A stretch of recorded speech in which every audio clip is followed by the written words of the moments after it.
Hello and welcome to a brand new Arseblog Arsecast right here on arseblog.com. How are you? Hope you're well. Thank you very much as always for being here. Hope everything is good with you and yours wherever you are in the world. It's Friday mid-morning as I'm recording this. I'm going to get pretty much straight into things because we played last night. Obviously that plays havoc, of course, with the podcast schedule. That's why I'm so desperate for us to get back into the Champions League, because we play Tuesday and Wednesday, and then I can do a good recording on a Thursday, have the podcast for you on a Friday morning. But when we play sort of late on a Thursday night, it's very difficult to do that. However, we do have a show, we have a good conversation about the game and everything else, and it is, of course, a big weekend, this October slogathon, whatever you want to call it. 9 games in 30 days continues, no rest for the wicked and all that. Liverpool coming up on Sunday, which is an exciting and also still slightly terrifying prospect given the way things have gone against them, and we'll talk a little bit about that before the end of this show. Just to tell you as well that I do have a little bit of a competition for you a bit later on in the show. It comes from our friends at Club Golf, who've got an Arsenal 92 polo shirt to give away, which will look great on the golf course if you're a golfer, and even if you're not, it's still a very snazzy piece of clothing that you can wear wherever you like, because, you know, who's going to stop you going around in the bruised banana? Listen out for details after we have the conversation in the podcast, and I'm delighted to welcome back to the show from CBS Sports, James Benge. Hello, James. Hi, Andrew. How you doing? I'm all right. Thank you very much. Nice to have some European football back at the Emirates. Feels like it's been gone a while. And, just the sort of occasion, the lights, the 5,000 Norwegians jumping up and down in the corner. We've missed that. I've missed that an awful lot. I think it felt like a sort of return to the good old days, or very much not the good old days, actually, of sort of vast indifference from a home fan base that kind of turned up about 10 minutes late, left 10 minutes early, and it's not up to me to tell them whether that's the right or wrong thing to do. I'm not paying for a ticket, and that was sort of set against these visiting fans who, and I think it's always quite a nice moment for those of us in the Arsenal world. This was one of the biggest games in their recent history, and a moment to really celebrate, a chance to go to London. There were loads of them. They made magnificent noise. It was very Europa League, I thought, right the way down to the Bodo Glimt bus, Bodo Glimt coach breaking down, the first team squad piling into minivans without enough room for the coaches, who were then encouraged to walk to the Emirates. I'm like, look, Chelsea, AC Milan, you don't get it in that. Man City against Atletico Madrid, that doesn't happen. But in the Europa League, we do things a little bit differently, and I like it for that. We've got to sort out whoever's in charge of the coach hire for Bodo Glimt. Their coach, if you like, is probably going to he's going to be in for some trouble. If this happens to Arsenal next week, this is a trudge through the Arctic Circle snows. It could be quite a crisis for Arsenal. Well, yeah, slightly different circumstances up there next week, not least of which, of course, is the pitch that we're going to have to contend with, but that's in the future. So let's talk about the past, the not too distant past. And it was a 3-0 win for Arsenal. Like you said, I think it was very Europa League. It felt very Thursday night. If you talk about the good old days, this is sort of like the old days on the way, hopefully, to get back to the good old days when you're playing Champions League football. I think there's an interesting discussion to be had about that in the context of using some of the players that were used last night. We'll get to that. But Mikel Arteta made 8 changes from the team that, as we now know, we're quite lucky to beat Tottenham at the weekend. But there were 3 first team, I said that in inverted commas. Gabriel started, as he has every game this season. If people want to talk about other players in the Premier League being a machine or a monster or a cyborg or whatever it is, Gabriel's up there in terms of, at least, of his durability. Granit Xhaka started, as he normally does, in midfield, and Gabriel Martinelli on the left-hand side, with some pre-planned changes. I mean, without going too deep into the weeds here, when you're looking at that in the Europa League group stages and you're seeing, look, there are 3 players who were playing that we probably would prefer not to, is that sort of an indication that squad depth is still a slight issue for Arsenal at this point of the season? Well, I mean, in 2 of those 3 positions as well, we know these are the areas where Arsenal felt they were one short. So one more central midfielder and one more wide attacking option. So, I mean, yes, certainly you're right that it is. It would be nice to have the option. And I didn't really get a sense there was. Obviously, Reece Nelson came back and got a few minutes, and that was great. But I didn't really, there wasn't really a huge sense that there was enough in that squad that they could do without playing some senior players. I mean, on the broader point though, I tend to think certainly at the moment there is a logic to going quite strong, getting these games won. I mean, obviously, as Arsenal went in the Europa League last season, maybe it's news to some fans. Obviously, it won't be to Mikel Arteta, but winning this group does save you another round of fixtures, and tricky fixtures as well. What they now call the preliminary knockout round or something like that, where the teams that finish second in the Europa League groups would drop down, would play the Champions League teams that drop down. I didn't. That's know that was a that's thing. a really fiddly task, and you've got teams in there that could well be Barcelona or Inter Milan. I mean, for all we know, Tottenham, Ajax. There are going to be good teams that drop down, and if you can kind of miss them and give yourself 2 games off early in the new year, there's real value. So I have to say, I almost was of the view of, and certainly this will be relevant come the PSV games, go a bit stronger now. I know it's tough. I know that you're going to be asking an awful lot of your star players, but get that, get those games won quickly. It's always, you see this as well in the Champions League with your Cities and your Real Madrids. They're going to go full strength, get 12 points, get top of the table. Once you do that, you play whoever you want. Bring out the under 18s for all I care. But I think there is a real advantage to getting top of the group. Obviously, you don't want to damage your Premier League campaign in the process, but I thought that was about right to play some senior players. I did not realise that was a thing in this. Was that introduced last year in the Europa League? Yeah, it was introduced last year. And actually, you could see that like a team like like Barcelona, who had dropped down, by the end of by the time they were getting to the quarterfinals, they looked knackered. And I mean, West Ham looked knackered a bit later on, but it certainly helped them a little bit having that extra 2 games off. On the broader point, though, because seeing as we're talking about it, might as well talk about it now before we go into some of the specifics of the game itself. Like, I was watching the game, I was sort of keeping a half an eye on social media while I'm doing the live blog and stuff, and there was a lot of low-level angst, I think is what you would say, about some of the players who were starting, like Martinelli starting, Xhaka starting, Gabriel starting, and then introducing Bukayo Saka, Gabriel Jesus. People are going, why are you playing Gabriel Jesus in a game like this? He could get injured. Why are you bringing on Ben White in a game like this? He could get injured. It was Saka, Odegaard and Jesus were the first 3 substitutes. And like, I get it from an anxiety point of view. Like, as Arsenal fans, I think we have some deep scars about players maybe picking up an injury in a game that perhaps they didn't need to play in. And I think you've got to also acknowledge that Thomas Partey didn't come on, a guy who's pretty much an injury risk. Alexander Zinchenko was not in the squad. Kieran Tierney, he came off. So, like, the guys who are perhaps the most brittle weren't put in a position where they could do themselves some damage. So, Tierney came off. The other 2 didn't get involved. But I do think that there is, like, the way fans think about this issue is completely and utterly different from the way managers and coaches think about it and the way that players think about it as well. Like, I don't think they're... Like, they can't go into any game with the mindset of, well, what if this guy gets injured if we play him for a few minutes? Because you could get injured in training.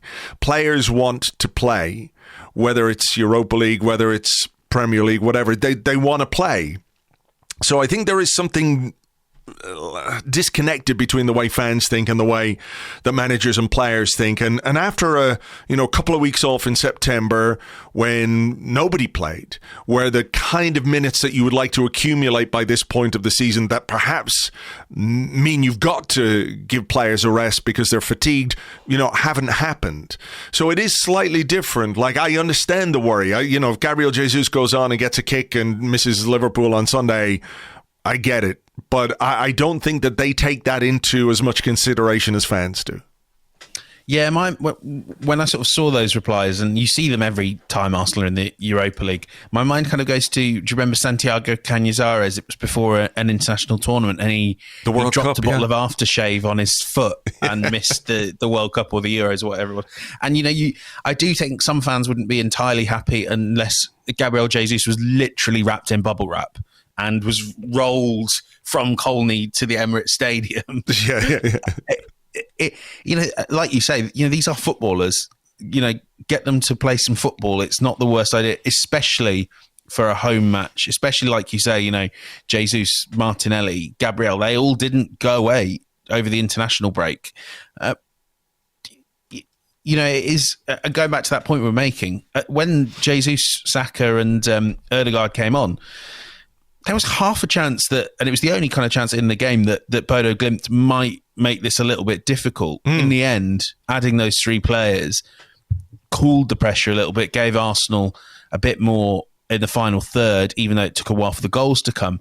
And actually, that probably meant that you were putting a little less physical strain on Gabriel, on Granit Xhaka, even on the players that you're going to need to come off the bench and be in the squad on Sunday.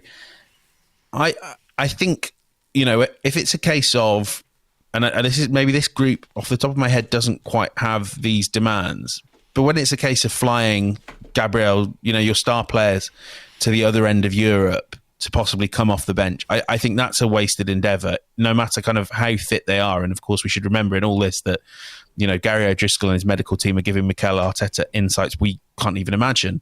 They know whether it's a risk or not. I don't fly them to the other end of Europe because you might need to bring them off the bench. But they can pop to Colney and play half an hour, and if they get injured, they could get injured doing anything else in the world. It's at some stage, like you say, Andrew, you do have to be willing to play your footballers in football matches. Well, that's it. And I know this is a big if, but we could be sitting here having this conversation this time next year after a Tuesday game, a Wednesday game, hopefully in the Champions League.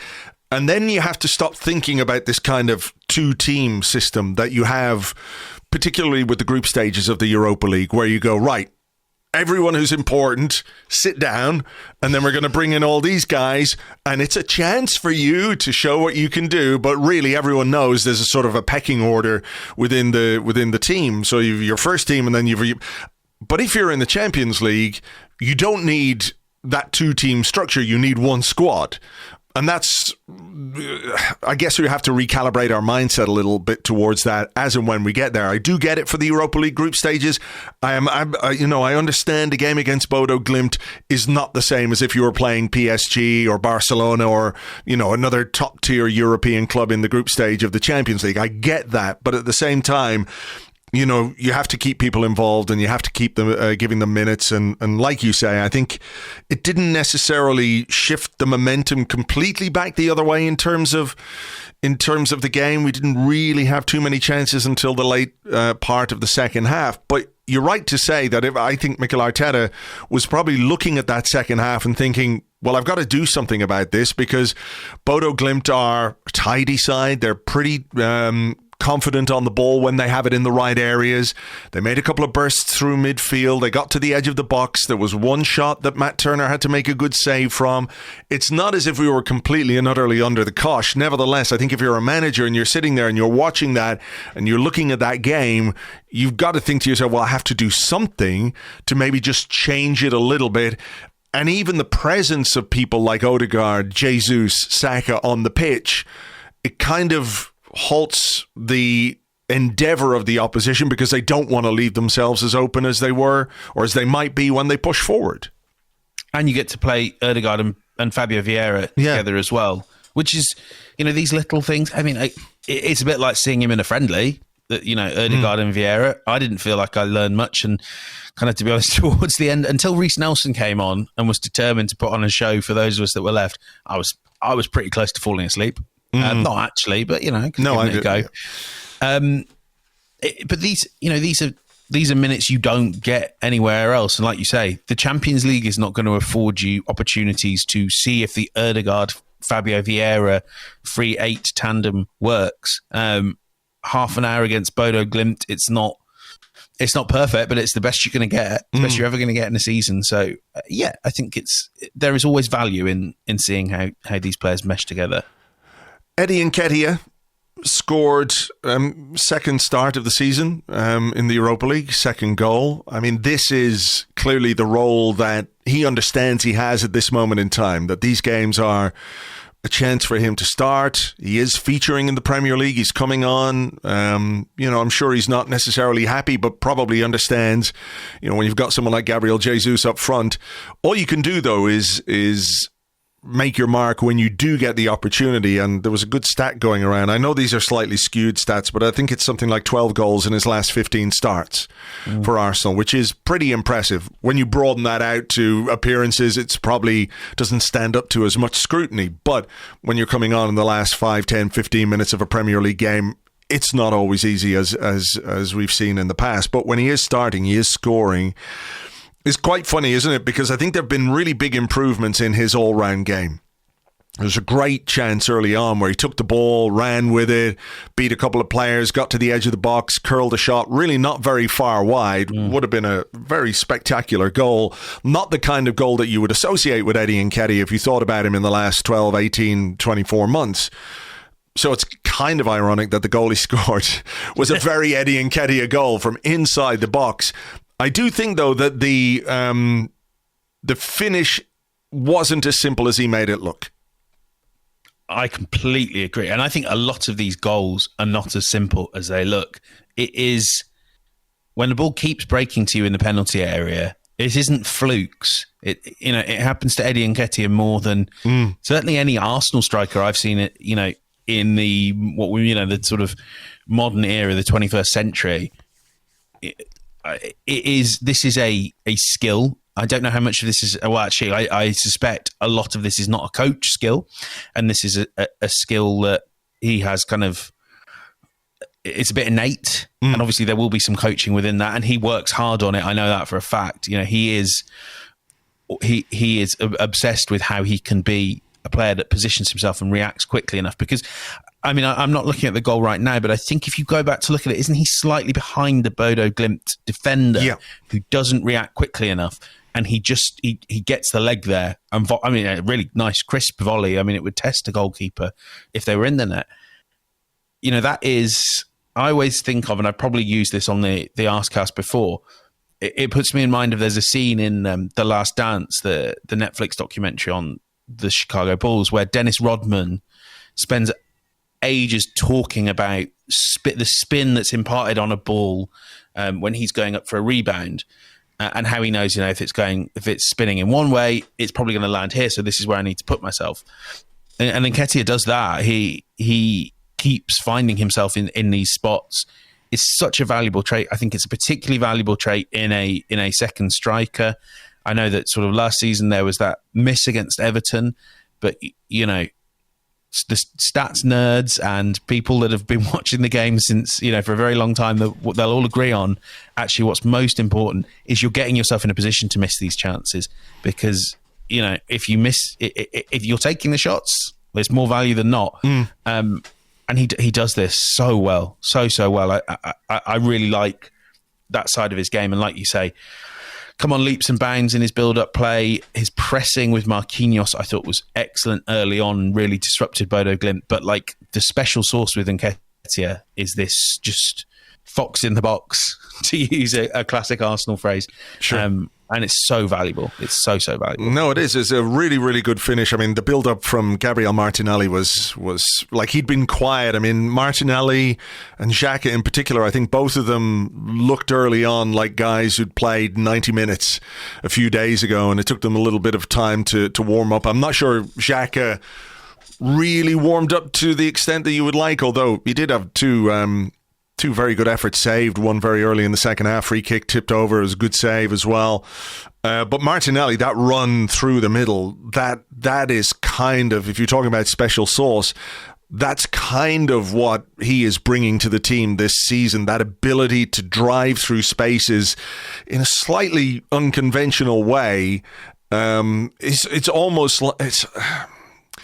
antithetical to what you're supposed to do, because he looks like a guy who's got his head down, but you can't do what he's doing with your head down. You just can't do it. It's just kind of the way he moves and the way he drives through. It was a brilliant burst through midfield, an extremely pleasing crack off the post from Kieran Tierney. I'd say that was one where you could hear it all the way around the stadium. Yes. Yeah. It was. I love that sound. Yeah, me too. And for it to finish up with the ball in the back of the net from Nketiah, absolutely sensational. Fabio Vieira, we've got to talk about him because he got a great assist for Rob Holding's goal. Credit to Rob. It's a very good header. It looked bread and butter from one angle, but when you look at it from the behind the goal angle, he does direct it very well beyond the goalkeeper, giving him no chance. But a superb delivery from Vieira, and this is a young man who Arsenal paid a fairly substantial amount of money for in the transfer market this summer. We didn't get to see him in pre-season, so there wasn't necessarily a great deal of hype around him, the way there was with Jesus, the way there was with Zinchenko when we saw them come into the team in pre-season, play really, really well. He was sort of... what's the word I'm looking for here? An unknown quantity, even though people had watched the videos and everything else. But he's got, 2 goals and an assist, or 2 assists and a goal. I can't remember one way or the other. But, in 4 games, 4 appearances, he's producing already for Arsenal. You can see that there's more to come from him. But what we saw last night, I think, was very interesting. 5 shots, 3 key passes, a goal and an assist. Looks very comfortable. Doesn't look overawed at all by the occasion. I was going to say the occasion, but I'm not sure. With all due respect, to our Norwegian listeners, a game against Bodo Glimt isn't necessarily the high point of European football, but still, his first start in a European game for Arsenal. I think he's very, very impressive so far, and it's clear there's a lot more to come from him. I thought for me the really interesting point you made there was about those 5 shots. Of course, you see flashes of Ødegaard and previous number 10s in Vieira, but I think it's also quite easy to see from the way he plays and his first reaction when the ball comes to him. It's quite easy to see why in what I swear was about 15 minutes, he set the, he was leading the Portuguese league for assists last season. Kind of... to an extent, I wonder if it's something that might kind of end up being coached out of him is the wrong way to phrase this, but he might be told to ease back and focus more on retaining possession than trying that killer ball. But equally, I think it's a really nice contrast to an Ødegaard who, certainly a criticism we all have of him, one of the few, is that sometimes you just wish he would shoot. Vieira, he gets into those shooting positions. I would suspect quite a few of those 5 shots were from within the box, as well as some outside. He is looking for those direct goal contributions. And that to me is something I really like. I spent a lot of the first 20, 25 minutes just watching him. And the only time he stood still was when that Bodo Glimt defender trod on him. He is always moving, always looking for those angles. I know that's something we're very used to from Arsenal players, but I saw a lot to like. I saw an awful lot to like. And if you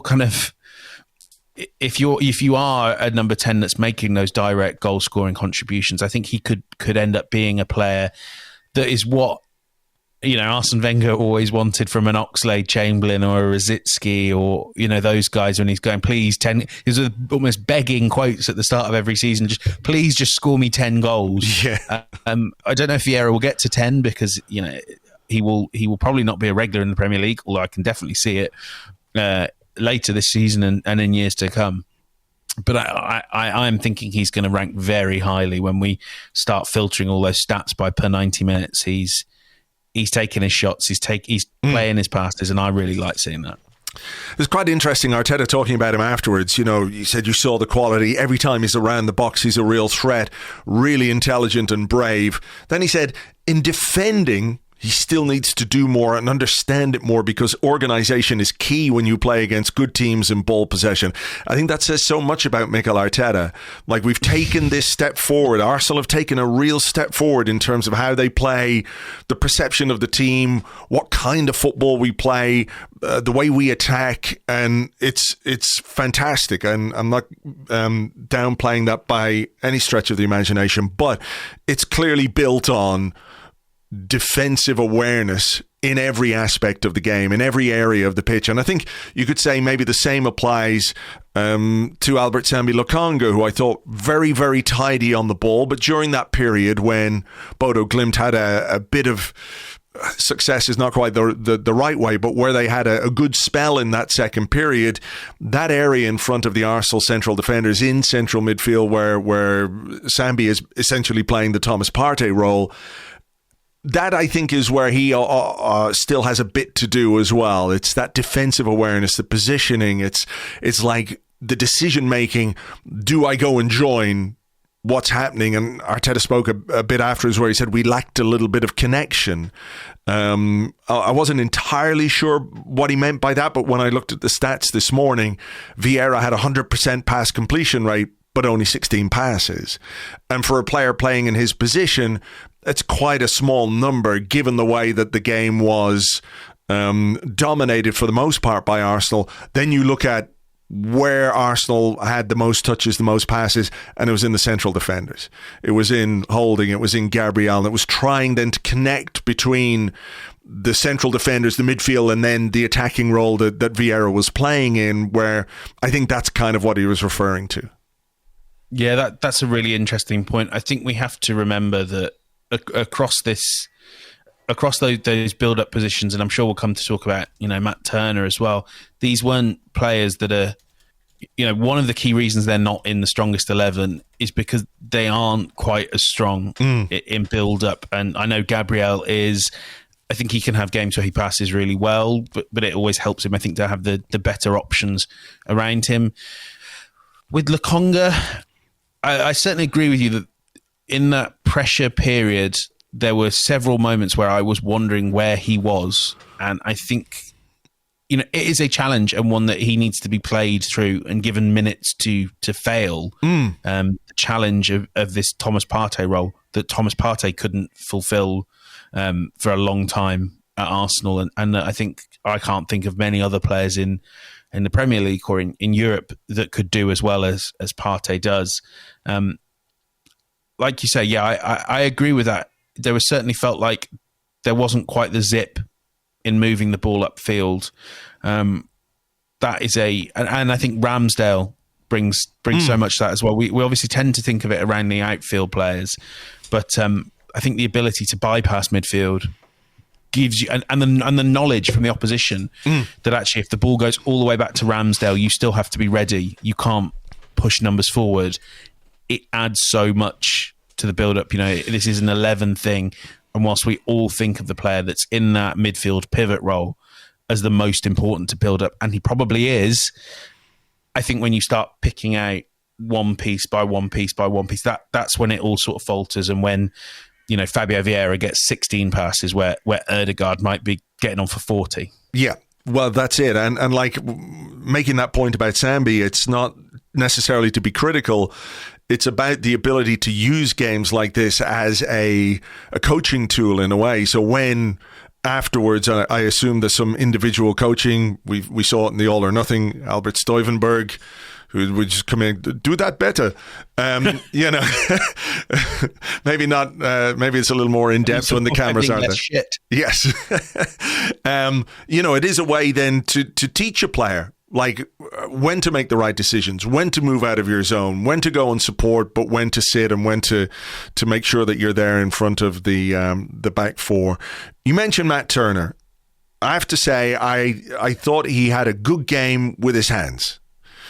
Made a good save. There was one very high ball. I think it could have been a header from a free kick, which looped way up in the air. And it was one of those where you're thinking, ooh, what's the goalkeeper going to do here? Safe hands. Very good. Impressed by that aspect of his game. I wasn't necessarily as comfortable with him on the ball. And I think this is something everybody knows. He even spoke about it himself before he joined, that he's work to do in that regard. I was a little concerned, though, about how uncomfortable he looked at times receiving the ball. I think some of his passing wasn't great. He did look like he didn't want it a couple of times as well. And I just wonder about, well, look, it's only 2 games. I'm not making any definitive judgments on the guy or anything like that. He may well develop into somebody who can use the ball well with his feet, but given his age, I think it's reasonable to ask a few questions about that area of things. How did you view that aspect of his game? Should it be a surprise to anybody that that's sort of the weakness that he has? And, you know, when we're thinking about this season as a whole, it just seems a little bit odd to me that when Arsenal went out and got a goalkeeper this summer, they got somebody who isn't. Look, I don't mean to say you can get somebody who's exactly like Aaron Ramsdale, but Aaron Ramsdale has become so important to Arsenal in the way that he uses the ball. It just seems a bit strange to me that the guy that they went for that's his big weakness, if you like. So I think the first thing we have to bear in mind is that the previous incumbent as the number 2 goalkeeper was a very expensive number 2 goalkeeper, a very high profile one. He wasn't great with his feet on the ball in Bernd Leno, and I think part of this we have to kind of bear in mind. I don't know exactly how much Matt Turner is earning, but I know it's significantly less than Leno, and that's a judgment call that Arsenal had to make, and of course Leno as well wants to be a number 1, and rightly so.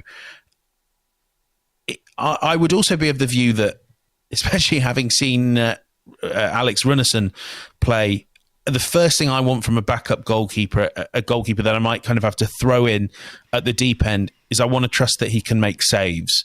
Because, it is one thing we all forget about Aaron Ramsdale as well. He is also pretty good and getting better all the time, I think, bar the odd wobble late last season, at keeping the ball out of the net. And it's one thing, and everyone would agree, when everyone was watching their Matt Turner clips before he arrived, the kid's a great shot stopper, a really, really strong hand. There was one excellent save, wasn't there, when it went through both Gabriel and Holding's legs? Very good, very quick reactions.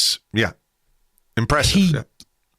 I don't want to give too much away. He gets it. He gets that this is where he really has to work hard at playing the ball out with his feet. If you went and asked him, he would tell you that if you think he's bad at playing the ball with his feet now, go and watch him a year or 2 ago. He is trying to improve. He's working really hard. And I think we all forget that is, and like you said, it is somewhere that players can develop, players can get better at perceived weaknesses. You don't have to go out and buy a ball-playing goalkeeper now because 2 games in, you're not happy with how Matt Turner does with the ball at his feet. I think Tim Stillman made this point, and I was kind of looking at Wisecat, and I thought, especially in that first game against Zurich, when he just had to hoof it, he actually did that quite nicely. I mean, when I say the word hoof, they were clipped. Arsenal players were winning the balls, and that's kind of all you can ask. But he's just not, I think 3 or 4 years ago, he was playing lower level college soccer, which I will use in this context because, people might think I mean actually college American football. I don't think everyone still fully appreciates how quickly this kind of journey has all come together for him. And equally, for my sins based on my employer, every once in a while I have to watch MLS football. It's not a pleasant experience. It is not, tactically sophisticated. There is a long way to go between that and it is improving. To our American listeners out there, it's getting better. Please don't shout at me. But it is, he is not a league where he is going to learn how to cope when good teams are pressing him. Yeah, he's working on it, I guess, is all you can say. And I think come the latter stages of the Europa League, early in the FA Cup campaign, that's when I think we kind of need to say, has he got better? He will probably never be Aaron Ramsdale, but then, there aren't many goalkeepers out there that pass with the swagger, the fearlessness, swashbuckling passes, aren't they always from Aaron Ramsdale? and you just aren't getting a backup goalkeeper who does that. And if you do, I'm always worried about them, what they're like as a shot stopper.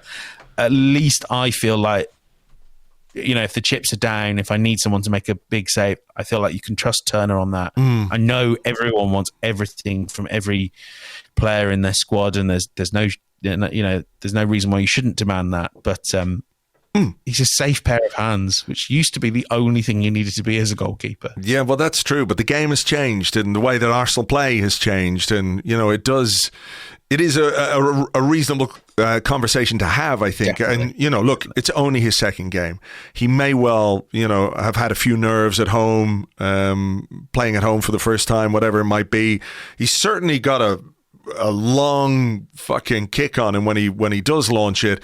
The issue, I think, last time when he did launch it, there was one where I think Odegaard had come deep for a pass and he sort of waved people away and then just belted it straight through to the opposition goalkeeper. And whatever else, I don't know that that's what Mikel Arteta necessarily wants. I suppose it's safe for a few seconds, but you never know what way the ball is going to come back. And look, hopefully he can improve. Hopefully he can keep improving. I do wonder as well if, part of the improvement process is just confidence. It's about feeling like I can do this. I played some games now. I can do it, albeit in the Europa League, whatever it might be. Fingers crossed he can make that improvement, because I do, like I said, I thought he was good with his hands, made a good save, a couple of good takes. So, fingers crossed. Before we sort of just move very quickly away from this, I think we have to talk about the Gabriel Jesus assist, simply because it feels like that one's been in the post for a few weeks. He's tried that more than once. In fact, there was a moment in the Tottenham game where he did something similar in a similar area. I think he toe poked his shot at Hugo Lloris, who managed somehow to keep it out. I don't know quite how he did it, given some of the other stuff he did in the game, but there you go. Unbelievable footwork. And I think a good finish as well from Vieira, where he made sure he put that ball in a place where no defender who was back there could get anywhere near it. Yeah, it did put me up, because that wasn't the only occasion against Tottenham where Jesus did those sort of those wonderful runs, beat a few men, and sometimes he didn't get a shot away. Now, obviously, as we know, when Tottenham don't get a shot away, that is searing football. It should count as a whole 2 expected goals. It is a sign of their dominance over the game. But when Arsenal, get their shots away, or even when they beat men and don't get their shots away, doesn't count. It is, like you said, it was a real treat. I thought, as for a game that had sort of petered out, it's clearly something he's not afraid of. And like every single game, he will look to commit players in the box. In a way, one of the things that's intrigued me is, and I don't even think, because there hasn't even been an occasion where I've thought, he should have got a penalty there, or he was fouled, especially against the Bodo Glimt defenders, and frankly, some of the Tottenham defenders. He's almost a little too good at dribbling through the area, because they're not even laying a boot on you, Gabriel, and maybe just leave that right, when you're dribbling through, just leave that right leg trailing and see if you can get clipped, because that is more often than not, I think those are going to lead to, or more often than not they'll lead to nothing, but more often than leading to an assist like that wonderful one for Vieira, they could well get you a penalty. And I think it's something Arsenal have not been the best at under Mikel Arteta. I'm racking my brain for examples, but just forcing opponents in the penalty area. We don't get them. We don't get given them. No, they don't at all. I don't know. I mean, the Burnley wouldn't have gotten in the derby. No, that's it. We don't tend to get those decisions. You think about the Pepe one against Burnley a few years ago, a couple of seasons ago, where the guy literally was like, if you want to talk about the last dance, Michael Jordan would have been happy with that kind of ball control. We don't get it. But no, I think that's an interesting point. It really is, that kind of danger that an opponent like that creates in the box, where it just takes a split second, one quick movement of your feet, and you get kicked in the ankle. And, hopefully, and I say this laughing, VAR might give you something if the referee doesn't spot it in real time. But there you go. Look, all in all, good win. 3 points, top of the group, and like you say, the importance of winning the group. I always thought it was important. I didn't quite realise how important that it does save you a fixture against a team that maybe you don't want to be playing against. So Bodo Glimt next week, then PSV, and who knows, Arsenal could have the group wrapped up in a couple of weeks. I just want to move on to the weekend very quickly. We'll talk about this a bit more on the preview podcast on Patreon, but it is a big, big game. Arsenal versus Liverpool at home. A slightly wobbly Liverpool, based on what we've come to expect from them. Their start to the season has been a little bit uncharacteristic, I think you might say. Arsenal's start to the season, as we all know, has been really good.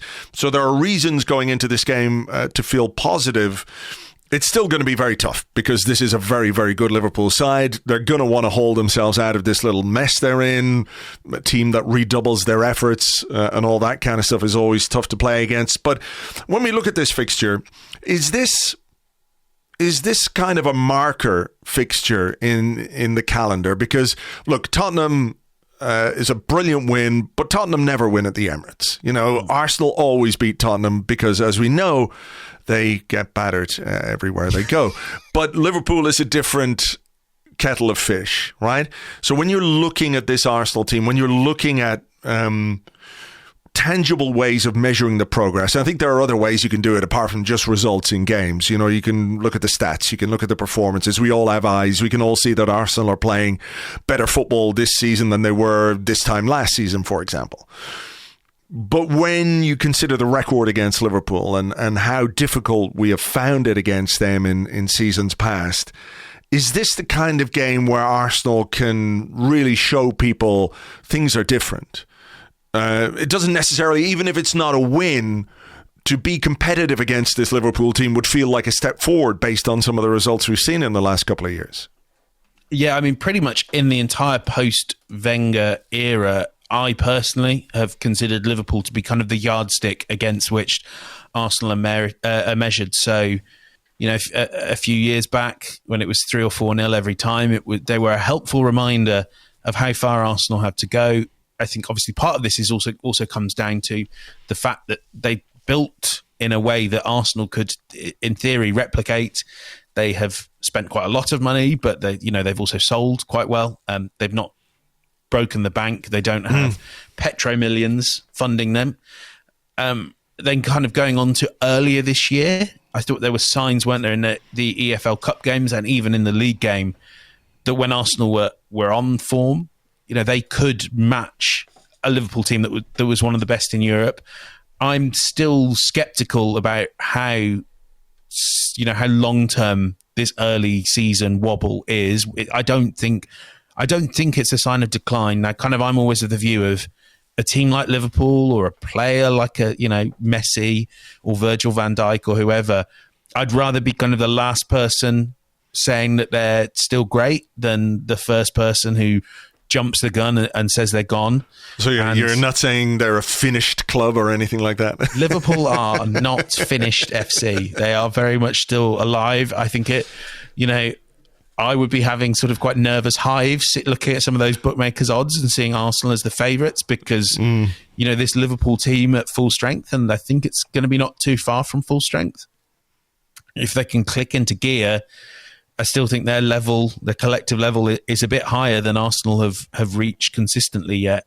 But, for all those reasons, if Arsenal can play their way, obviously they drew at Anfield earlier this year, but only by playing, pure defensive football. If they can go out, with 10 men, if Granit Xhaka cannot get sent off, if they can go out and say we are playing Arsenal football, we're going head to head with Liverpool, and if they can match them, like you say, I don't think they need to win.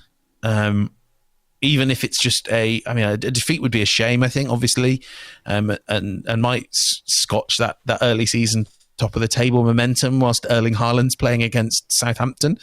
He's going to be 9-0 to Haaland.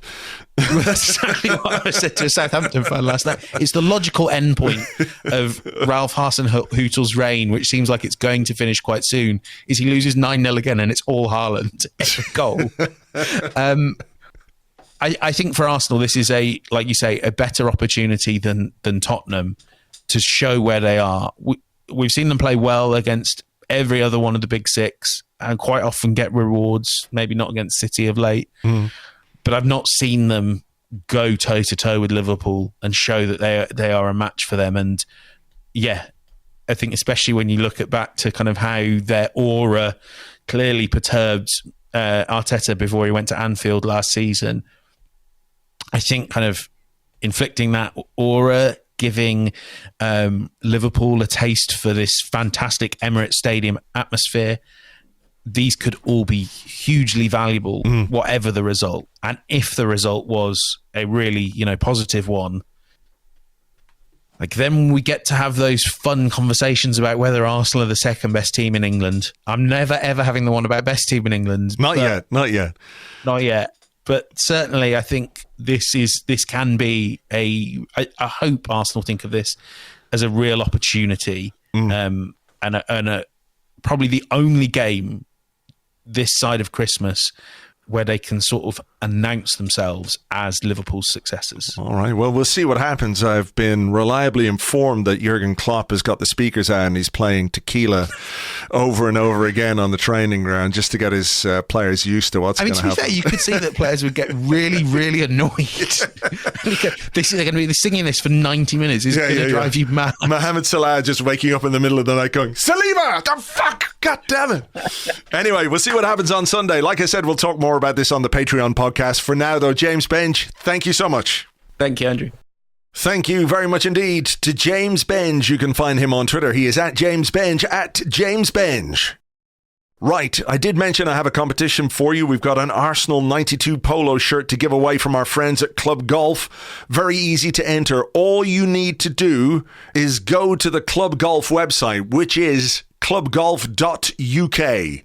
clubgolf.uk, and you'll see a picture on the front and there'll be the words Club Golf. I want you to tell me what is what do you call it, like the little strap line or the motto underneath the words Club Golf.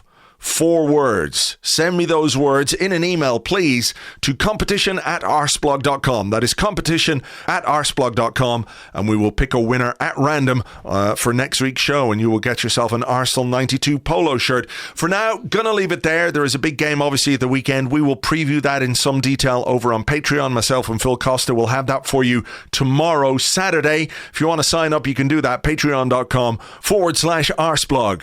James and I will be here on Monday with an Arsecast Extra. Hopefully it's a goodly morning. Hopefully we're talking about a good result against Liverpool. Let's keep fingers crossed for that. In the meantime, have yourselves a great weekend. Thank you very much as always for listening, and we will catch you on the next one. Until then, cheers.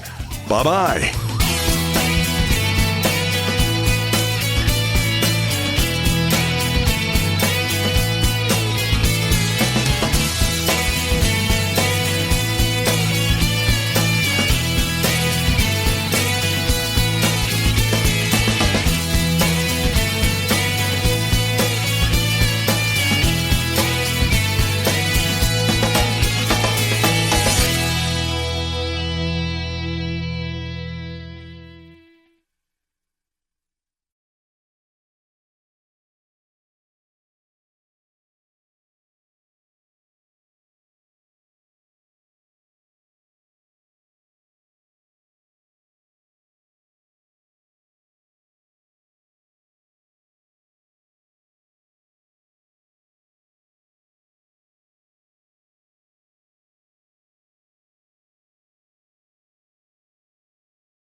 Yes, of course, I've seen it said that Tottenham get battered everywhere they go, but I must take umbrage at this because that's simply one way of looking at the events. Let's take last weekend when Arsenal, it's fair to say, won the derby, but if we completely recontextualize what happened, I think you'll see that the prevailing narrative, such as it is quite false. So let's imagine that rather than a game of football, this was a boxing match. Two sluggers ready to go at each other with gay abandon, and Arsenal land the first punch. It's a bit of a haymaker, fair enough. And later, of course, there's an uppercut, which leaves Tottenham against the ropes, and that's followed by a powerful left hook, if you like, from Granit Xhaka. But Tottenham came close to landing a punch or two themselves. Yes, Arsenal effectively punched themselves in the balls by giving away a penalty. But imagine for just 1 second that a flurry of punches from the Tottenham side had connected with the Arsenal boxer. I mean, yes, they missed. But if they hadn't, then what would we be talking about today? Think about that next time you're watching a title fight and one chap sparks the other chap right the fuck out. It could have been very different. Very different.